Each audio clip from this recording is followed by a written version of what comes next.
Yeah, I think we're in... Okay, we might be losing this one. So I'm going to move one down. Ride the lightning. Oh, and I could have done the chain lightning there. Because they were diagonal. Okay. I can't do that on your turn. Oh, I can. Oh no, there's a range to it. I don't think you can. It looks anyway.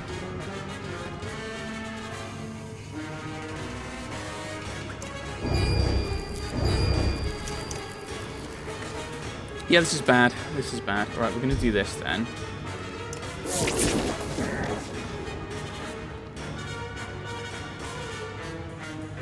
Can I do that again? But are we just using up her willpower? No, it's a separate thing. But we've done a significant amount of damage there.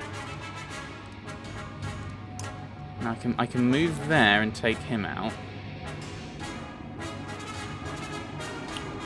Right. I think we ride the lightning again. No. I think we move down a spec, and then we do ride the lightning. Not quite dead, but nearly there. Right. What's your health? 7 health? I don't want to die there, though, is the problem. Because all the stuff's over here. So I'm going to move there and next turn become a thing. Come alive again. Right. I can kill you. You're practically untouched. Your armor's untouched. I can kill you. Yeah, this is the problem. That gets me close to the next one to activate. Well, what does this do? Concussed. I don't know what that does. 20% to miss on the next... 20% chance to miss the next turn. So that's you. That's you. So I will actually move here and kill him, and then we just... The concussed people are left. And we've got another lightning bolt, chain lightning if we need it.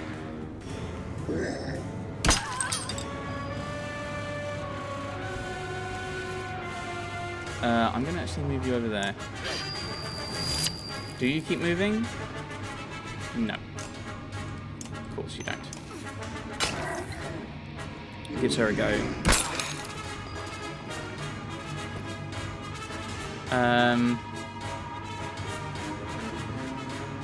You can get through my arm, and you're going to do 3 damage. So I'm actually going to have her run away. What range have you got? Oh, that's fine. Run there, so you're not using willpower. And then strength of will. She can't do it on herself. It just says target. Well, that's annoying. Because I would have gone somewhere else then. I would have moved in a slightly different place. Ride the lightning can't do anything. It says target. It doesn't say it can't be. Oh dear.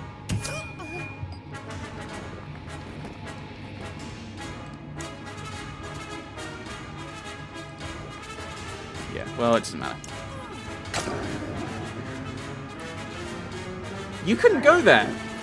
Lies and shenanigans. What's the point of saying like here's the range they can travel and then not abiding by it? Right, if I go here, 1, 2, 3, 4, so that's only 2 damage. I think I have to crack the armor.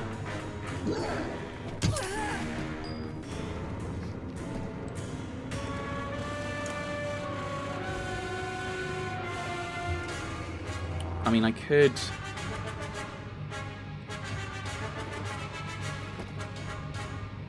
Ah, yeah, that's a corner, so they're not going to be able to do much. But I think, actually, yeah, let's go here. I'm going to gamble. Yeah. That's what we thought.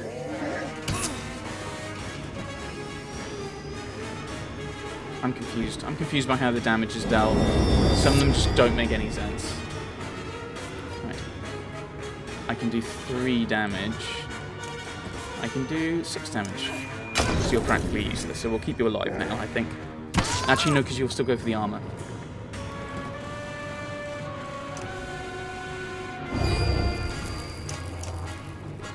So now they're both going to come for...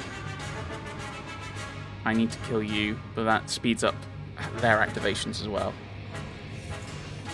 But that's fine, because I think I can kill you as well quite easily, and then we're just left with one. That's fine. Although, no, that's fine. That's fine.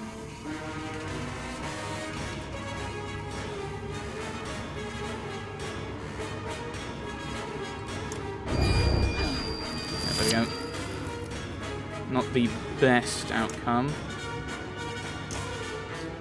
Yeah, confused. These abilities don't work. It's weird. Like, she's got the willpower. They just don't work. I wonder if this is a bug. I can claim that this... If I get a game over, it's got a massive asterisk. Right, well then turn, because I can't do anything.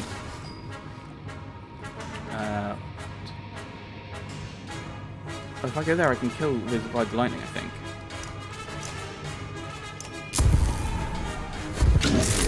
There we go, yeah, right. That's what we want. Yeah, go for Juno. Poor Juno just keeps dying.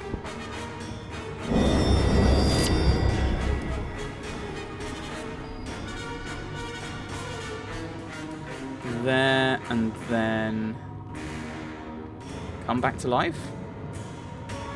Yeah, just go pick those two up and then come back to life. What could possibly go wrong?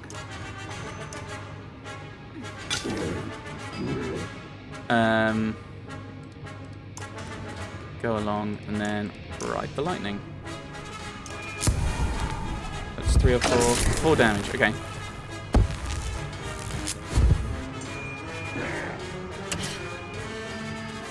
Juno's alive! How did that happen? Chip away at the armor. Just keep riding the lightning then.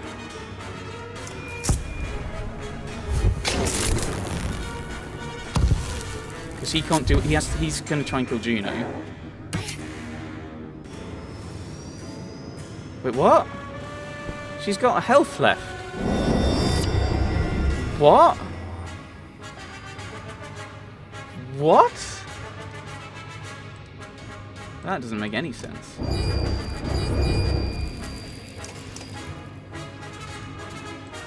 Ride the lightning again.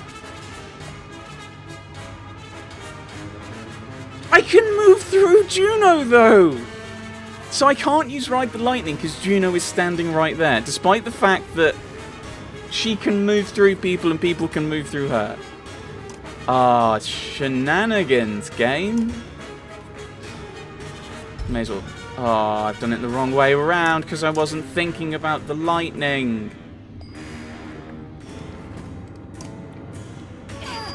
I might pull it back. I might pull it back. Right. Light. Oh, I can't. I've got to. We'll go there. Then we'll lightning. Then we'll ride the lightning. Nearly dead. Nearly dead. Nearly dead. Nearly dead.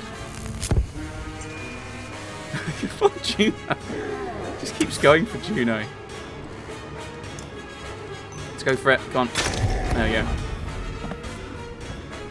So we managed to charge through, I think, is what that represents. Yeah, we got some promotions. We got 1 promotion. We got a lot of injuries. And we're going to do this very slowly, just to rub it in. Is there a... oh, I can press space and skip it. Okay.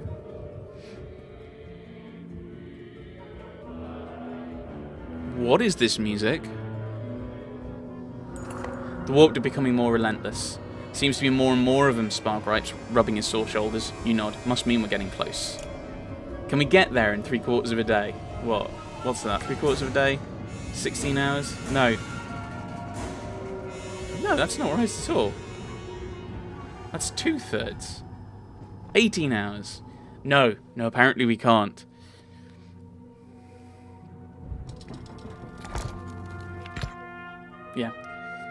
Everything's disappearing bit by bit. Armies have crashed against the steep black cliffs of Arberrang before, as the warped do now. You retreat again, and it was costly. Thousands more dead, but necessary. Banshee wails went on long into the encroaching night, but the black rock wall has never been breached, the menders tell you. Even with so many slaughtered, space is scarce. Aleo nods when you tell him you're going to get some air outside the crowded gathering halls. Survivors camp in different clusters atop the black rock. You wonder how many families sewn up upon your banner are just memories now. Then you note how strange the silence sounds. The clans have lost their taste for troublemaking, and even the warped have withdrawn. Maybe you're safe up here. Maybe the menders are right. You get half a day. Fatigue draws you into a stupor. Feels weird to be doing nothing. Aleo says, breaking the silence. Spirits are low. Maybe this would be a good chance to see how everyone's holding up. You consider it. We have got great morale. I don't know what you're talking about. Alright, well, let's talk to people then. Let's do plot. Narrative stuff. The scrivener is scratching diligently at his papers. He looks up. Scathach halts whatever conversations he and Ubin were having. Hello, Hunter. Found yourself a little patch of quiet and don't know what to do with yourself? Something like that. The eye of the storm, as the poets say. Start predicting the weather when you've been around long enough. Or maybe you just talk about it more. The old Val stops scratching notes to talk. Ever seen anything like this before? You know, I've heard mankind take being called old an insult, but I never knew why. Now, let me think. Well, the fall of Skrimmerstead was something to behold. Half a city sinking into the Silverstone. And Grofheim was even bigger. But something like this... No, it was not. Funny how our memories measure worth, isn't it? I remember my cousin Gunnolf telling me I looked like an eggplant better than I recall a city sinking beneath the waves. That makes no sense. That's why I like to write these things down. Scathach says something in his own tongue and Ubin laughs. He says I don't look like an eggplant. The old Val stops scratching notes. Okay. What have you been writing? Stories mostly, but not like the Menders and Skalds, no. The Menders write about what's in the past, and the Skalds stretch fantasies about what happened. The historical writings are mostly useless, if you ask me. Even a perfect record is only good as the man reading it, and most of us aren't that good. You mean remember things the way that suits us best. You can spin a dozen different morals from the same yarn. Indeed, we're all a bunch of liars at heart. I write stories about people. When someone reveals their own hopes and fears, that's the truth of things, even if it's a lie. Understand? No?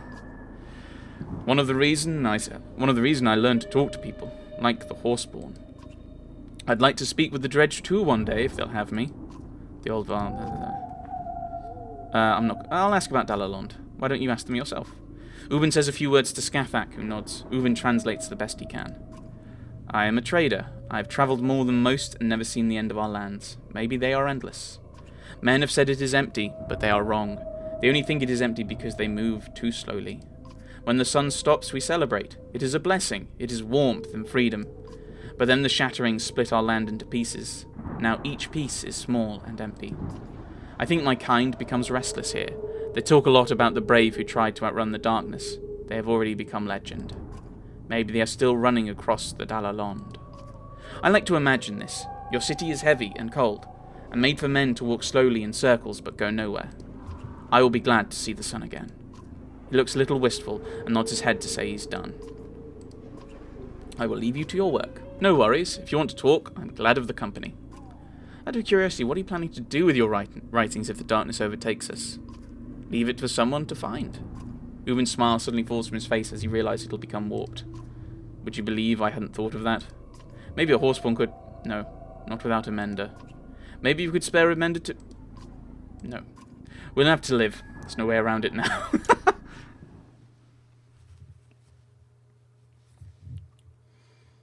Right, Zephyr. Zephyr is overseeing the menders, looking just as drained, if not more. She calls you by name. I've heard more about you since coming to Arberrang. Seems like these people owe you a great deal. Well, not really. I mean, I didn't do it on my own. Close enough, though. I wish I'd supported you better at the gates. Yeah. And then we'd have more days and we wouldn't be losing all these people. I also heard you travelled with a Varl named Ingvar. That seemed like quite a coincidence at first. You consider what to say. Ingvar, do you know Ivar? He is well known, especially amongst the dredge. They say he once slew a Sundra called Reyes, who carried Bellower's child. Ruin was Reyes' sister. It's my belief that Ruin probably came to Arberrang, hoping to find Ingvar. In the face of this darkness, the other Sundra have scattered the wind, but Ruin wanted revenge, even if it meant killing everyone in the way. Are you saying all the people who died in the siege was because of Ivar? I can only imagine it is why Bellower chased you all the way to Borderskard. I suppose there's no point in secrets anymore. After the Great War, the Valka tried to broker a peace with the dredge, and mostly succeeded. But one of the conditions was that we deliver the Varl named Ingvar. They called him Destroyer. We searched, but never found him. Juno and Eyvind would almost certainly have recognized him. Did they ever mention this? They never said anything about it. And then they just happened to take Ivar with them to the White Tower. That is concerning. I just wish I knew their intentions. You trust your friend Ivar completely? More than completely. Then you were right to let him go, and that itself gives me hope. How did you discover the light spell? Not easily. Things went badly at Manor Heart, and I was the only one left in the aftermath. I spent days trying anything I could think of against the darkness. I nearly gave up, but what Juno and Eyvind must have done, nobody thought it was possible. When you become a Valka, are you all forced to take an oath to be as vague and mysterious as possible? I'm sorry, it'd be hard to believe if I told you. Try me. I believe they have pulled down and shattered the black sun that resides inside the earth. Okay, I can see your point. What's the plan? To keep this light lit as long as I can. In the early days, the Volca had nearly godlike powers. They spent generations obsessed with immortality. It has become diluted over time, of course. So this is they're connecting it in. They're kind of bringing that up again. Did you think the Valka raised the black rock plateau we're standing on, pulled straight out of the earth? The unnaturally dark rock is the same material Dredge used to make their armor, believe it or not. That was long before I was born. Me, I've learned a few tricks, but all I can do now is share the same blind hope that if we just hold out, well, maybe this will be of more use to you than me. The Volca retrieves an item from the folds of her cloak and hands it to you. How long do you think we have left? Not long now. Make the most of your time. I only wish I could have done more. We have a new item that we're probably not going to use, unless it's really, really powerful. Heroes, let's have a look. +3 to all talents, which we've already got, +1 strength, +1 break. That is actually probably better. I will give that to Alec. Which gives me that. So now we have this cascade happening, which I always quite like. But I don't know who to give that to.